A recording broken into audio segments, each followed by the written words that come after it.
abasiki bebuntu Khosi FM.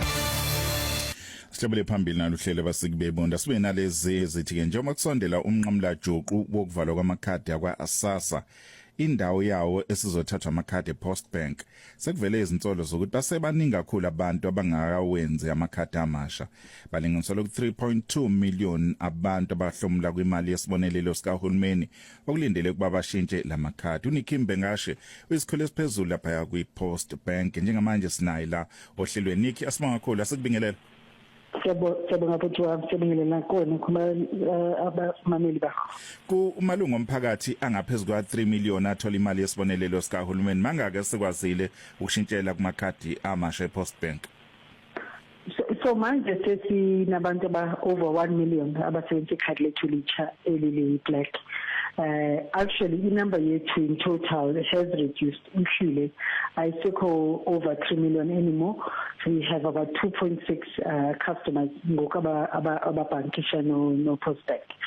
Lento kusho ukuthi if senzile over 1 million seshekele about 1.4 million 1.5 million ufanele ukuthi siqede futhi.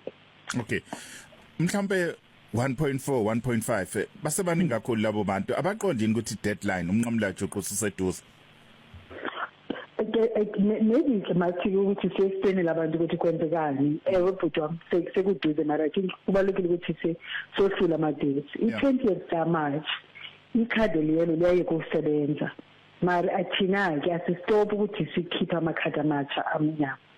So umuntu even after i-20th ka-March usana ukuthi ahamba yokuthola ikhadi lakhe elitsha lika-Post Bank even mawuphela inyanga ka-March uyakwazi ukuthi uthole ikhadi lakhe elitsha even ngo April, June and February.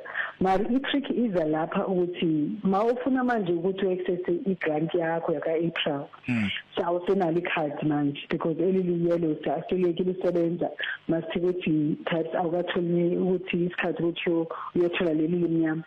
At least abantu bazokwazi ukuthi baye ki-post office yabo sizozilista zonke i-post office lapho ngakhona uye khona uyothola igrant yakho mawuzodinga kuphela i-ID yakho which is a process similar kona kophunya umuntu la efuna ukwazi ukusebenzisa ikhadi lakho ki-ATM mara manje i-ATM ayisebenzi so ungene phakathi ki-branch uyocela ukuthi ikhiphe imali. It's the same process. The only difference between ukuthi isebenza ukuthi uyayithola phakathi kwe-post office lapho uyakhona ne-ID yakho. So kusho ukuthi even if awunalo ikhadi lakho ngokuphela koMarch awukayithola ikhadi lakho lika elimnyama ngokuphela koMarch hamba uye ki-post office ekufitshane nawe sizozilista sinayo the USSD number lapho sizozilista khona uzobona kuyiphi post office uzokwazi ukuthola kuyo imali yakho. Mara ke siyawancenga abantu ukuthi ungahlali ma uyifumene imali yakho ka-April ulinde futhi ukuthi uMay uze post office because siyayazi ukuthi le ndaba yokukhiphela imali yethu post office ayikho nice abantu because so it's better if uthola ikhadi lakho phuma lapha post office ngo-April uhambe straight uyothola ikhadi lakho because besikhona mothina sisebenzele lama retailers sisebenzisana nawo futhi. Okay. So ngarisha nje ukuthi ama branch amaningi epost office asevaliwe. So ngiyacabanga ukuthi abantu abalale njengamanje bayibuza ukuthi engabe bazokwenza njani ngoba phela nje basazi ipost selivaliwe eningi endaweni eziningi. That's true, but at least it's now our branches are over 500. And officially manje thina in fact almost 550 ama branches abanawo nationally. Manje sesiwaprothile ke lama branches lapho siyazi ukuthi sinawo ama customers ama district not only at the province. Siyama ama district siyawaproth ukuthi sichekishe ukuthi abantu banalo na i-post office elikufitshane nabo. That's why sifuna ubalistela kwenzela umuntu akwazi ukuchekisha ukuthi leliphi elikufitshane nami apho ngingathola khona imali. Bangaze baye bengazazi ukuthi nobayena kuphina. That's exactly why sizowalista betwa. Okay. No kulungile sokwenza sekugcineni lokho. Kodwa ngoba ngibheka la ukuthi la sikhuluma ngabantu abanye abagulayo abangeke bakwazi ukuya kwizindawo zokushintsha wona amakhadi ngamanye maze abangeke bakwazi ukuya kona ama post office. So abantu abanjalo kumele benze njani bona? normally abantu abanjalo bebenayo umuntu vele bebemnominateile ukuthi abalandele igrant yabo because abaqali manje bese ikhona iphethana nje abalitholayo kwaSASSA lapho umuntu anominate ukuthi uNikki Mbengashe ngiyamnominate ukuthi yena akwazi uaccess account yami athole imali yami. So lawo bantu bazothatha futhi lepheshana ne-ID yabo baye futhi e-post office mari for ukuthi benzele lo muntu manje u-bedridden ukuthi athole i-card kuzofanele sesebenzisana kahle noSASSA ukuthi abantu bazofuna bayokwenza appointment eSASSA lapho thina sisebenzisana noSASSA ukuthi simvisithele umuntu ekhaya and then nalapho simvisithele ukuthi asayine kakuhle ipheshana elitsha ukuthi anominate umuntu ozoza manje azomthathela ikhadi because lona bamnominate leyo manje ukwazi nje ukuyomkhiphela imali yakhe manual e-post office akwazi umthathela ikhadi elitsha. So vele kufanele umuntu ukuthi anominate umuntu omusha asebenzisane nathi afinishe wonke ama-requirements zebhanka ukuthi lo muntu angaye yomthathela ikhadi lami and ukwenza lo appointment uma umuntu ethumela umuntu omeyenzele le appointment kufanele ukuthi sicela nje into eyi-1 kabantu bakithi because bakhona abantu abasimoshela isikhathi already bawaste i-resources zika-government bathi hayi mina ngi-bedridden masifika khona umuntu ekako-bedridden too. So siyacela ukuthi baye ke-social worker babo bazo baye kuma-clinic bayifuna nje ipheshana elishoyo ukuthi yebo lo muntu bedridden. So mabeke kwenzileya kaSASSA bekwenza appointment balethe lelo phepha libonisayo ukuthi yes lo muntu uconfirmed ukuthi bedridden and then thina sizokwenza iplan ukuthi siyobabona ekhaya lapho sizoba verifya ukuthi nabo basayine ukuthi yes lo muntu angayelanda ikhadi labo. Okay, so ake sigcizelele-ke i-deadline uMnqamla Juqu ngoba mhlawumbe abanye balalele nje kodwa bayazi nanokuthi unini uMnqamla Juqu. Ake asinaye but uNqamla Juqu wakho ukuthi uyothola ikhadi lakho. Ikhadi lakho ngayena nini na uyolithola.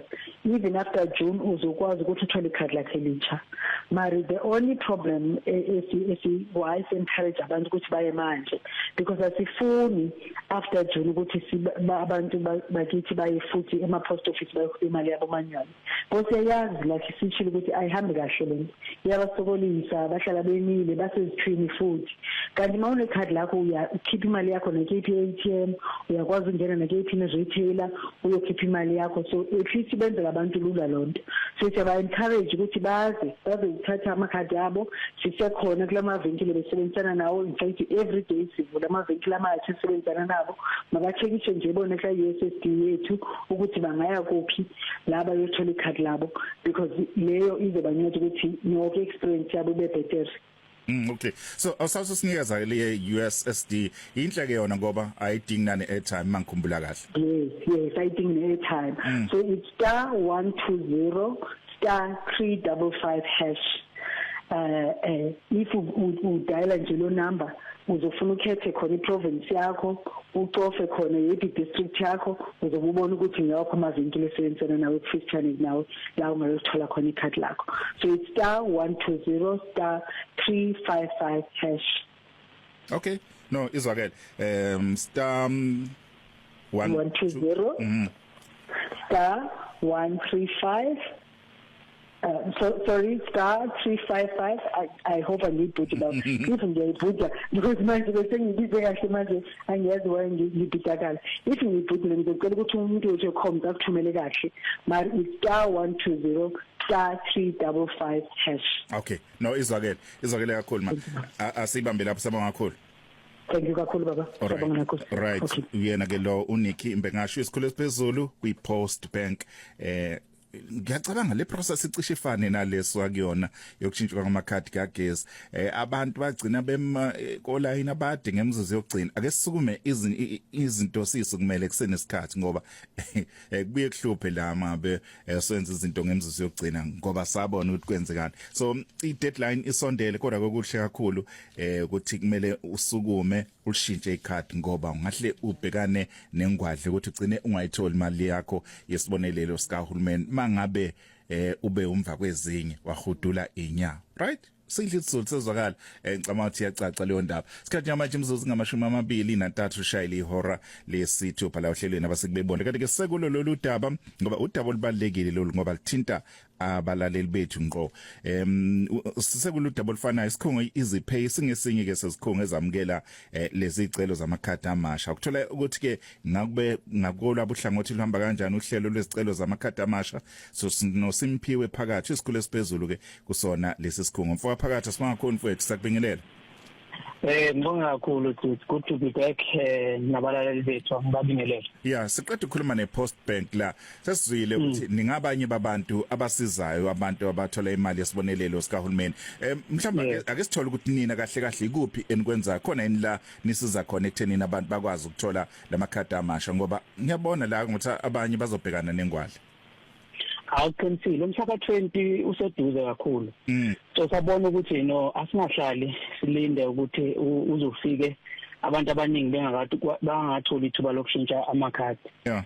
So thina into esiyenzile ukuthi sixhumane no SASSA kuyonke indawo sabona no social media ukuthi uhlelo abalikhiphile lokuthi baye kuma community kumphakathi nomphakathi ukuthi nathi sikhipha amathimba ukuthi abe khona akwazi ukusiza abantu abafuna ukushintsha amakhadi kakhulukazi laba abale emakhaya abangathola amathuba ukuthi baye emadolobheni ukuthola usizo.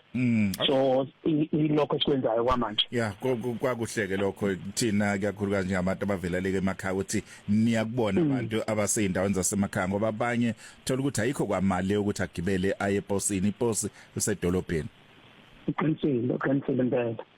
Kodwa ke ngiyafisa ukuthi ngokwezibalo ke kuvela la ukuthi base 1.4 abasasilele ngemuva ngokwezibalo mhlawumbe ngawazi usinikeza ama figures esenikwazi ukuthi niwasebenza. Yebo ngezibalo yangempela I think more than 150,000 enyangeni edlule namanje ngathi sisondela lapho ukuthi nathi sikwazi ukusiza sivale lesi sikhala.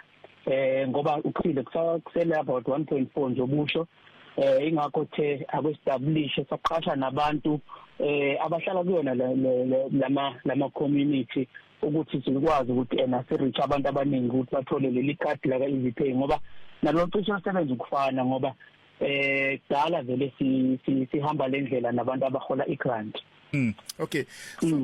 So ngakweleni uhlangothi kuzokwenzekani uma kufika usuku olomnqamla juqu Post Bank ithi uma kufika umhla ka20 March abantu basazokwazi ukuthi baqhubeke balithola ikhadi kuzokwenzekani ngakweleni hlangothi? Hayi no nathi soqhubeka impela sibe khona sinama branch more than 240 across the country la abantu abangasithola khona sizoqhubeka sibe indawo efana njengetolo siqhubeke sikhiphe namathimba either ko SASSA noma kuma community ukuthi sikwazi ukuthi labo abangakwazanga ukuthola ithuba baqhubeke bakwazi ukusithola ukuze bashintshe ikhadi futhi sobe singayiqali lento into vele nje esihlale siyenza njalo uma ukuthi abantu bafuna ukuvula i-bank account ukuthi bakwazi ukhola umholo wabo. Okay. So besikhona. Okay. Nokezakala mfowethu phakathi sibambe lapha mfowethu sabonga kakhulu ngesikhathi sakho. Hayi kubonge mina. Mawusidinga sihlala sikhona. Baningi abantu abadinga usizo lethu. Okay, nina futhi kuhle ngoba benitholakale abantu besebenzisa ubuchwepheshe besimanje technology.